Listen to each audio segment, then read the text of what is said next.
Rural area আছে, urban area আছে, density of population আছে। সুতরাং আমাদের তিনটাই নিতে হবে যাতে করে এটা রিপ্রেজেন্টেটিভ হয়। ঠিক আছে, একদিক থেকে যেমন সংখ্যার দিক থেকে রিপ্রেজেন্টেটিভ হয়, আবার এলাকার দিক থেকেও যেন রিপ্রেজেন্টেটিভ হয়।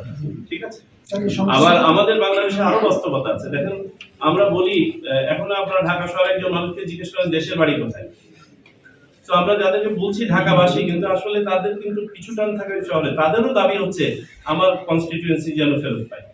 স্যার, এই যে সংসদীয় আসনের যে সীমানা, এটা কি আগামী নির্বাচনে আগে করতে চাচ্ছেন?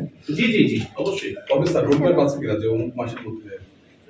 এটা আপনার সংশ্লিষ্ট কমিটির সাথে আলোচনা করতে পারেন। এগুলো তো এই যে এখন যে আবেদনগুলো পেন্ডিং আছে, এগুলো নিয়ে আমাদের এখন আলোচনা করতে হবে। আমরা এটা করতে পারছি না বিকজ একটা সংস্কার কমিশনের সুপারিশ পেন্ডিং আছে। এটার উপর কি সিদ্ধান্ত আসে সেটা আমাদেরকে দেখতে হবে, তারপরে আমরা এক্সারসাইজ শুরু করতে চাচ্ছেন যদি আমরা একটা ধারণা পেতাম। আমি তো পারলে তো আগামীকালকেই করতাম, কিন্তু আমরা তো এখন এটা তো আমাদের হাতে নয়। এই সংস্কার কমিশনের সুপারিশগুলো তাহলে কি সংস্কার কমিশনের সুপারিশ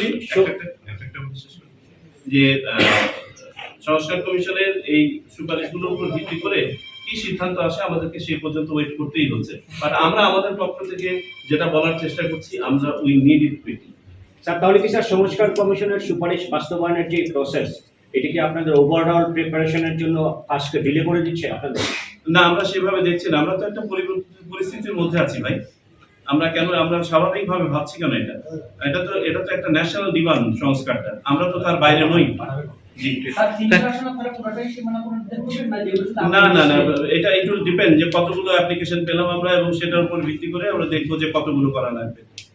আবার তারপর আমরা বেস লাইন কোনখানে ধরবো, এটা আমরা আবার বলি, আপনি সংশ্লিষ্ট কমিটির সাথে পরবর্তী এক সময় আপনারা স্যার কমিটিকে একটা টাইম ফ্রেম আপনারা দিয়েছেন না যে এত সময়ের মধ্যে করতে হবে? এটা নেক্সট কমিশন মিটিং এ তারা করবে, তাদের প্রস্তুতিটা জানাবে।